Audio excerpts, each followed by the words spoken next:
गोपीनाथ है जहाँ बैठे हुए हैं ठाकुर जी। उड़ीसा में एक स्थान है टोटा गोपीनाथ।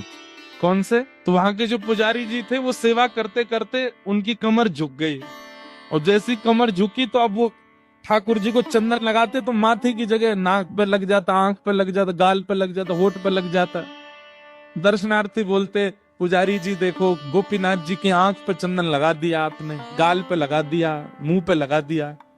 उनको बड़ी पीड़ा होती। मन में सोचने लगे अब एक काम करता हूँ कि मैं एक पुजारी रख लेता हूँ, मुझसे तो सेवा उतनी, कमर झुक गई मेरी।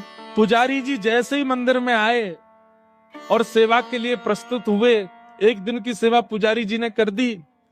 रात्रि में मंदिर जैसे ही बंद हुआ तो महाराज पूर्व के जो पुजारी जिनकी कमर झुक गई, उनके स्वप्न में श्री ठाकुर जी गए और ठाकुर जी जाके बोले, देखो मुझे आपसे ही सेवा चाहिए, ये कोई और मेरा स्पर्श नहीं करेगा, आप ही चंदन घिसो, आप ही पोशाक पहनाओ, आप ही श्रृंगार करो। ठाकुर जी मुझे बहुत प्रसन्नता है कि आपको मुझसे सेवा चाहिए, पर मैं तो बीमार हो गया, मेरी कमर झुक गई, अब कैसे चंदन लगाऊं आपको।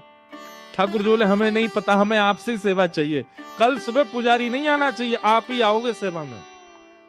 बेचारे प्रसन्न भी हो रहे थे पर रो भी रहे थे। प्रसन्न इसलिए हो रहे थे, बताओ ठाकुर जी को मेरे हाथ से सेवा चाहिए, रो इसलिए रहे थे कि मैं सेवा कर नहीं पाता। दूसरे दिन स्नान करके मंगला में जैसे ही मंदिर में प्रवेश किया तो क्या देखा, तो जैसे हम बैठे हैं सुख आसन में, ठाकुर जी नीचे ही बैठ गए। बोले लो हम भी बैठ गए, अब करो हमारी सेवा। तो उनका नाम पड़ गया टोटा गोपीनाथ। पर एक टोटा गोपीनाथ है जहाँ बैठे हुए हैं ठाकुर जी।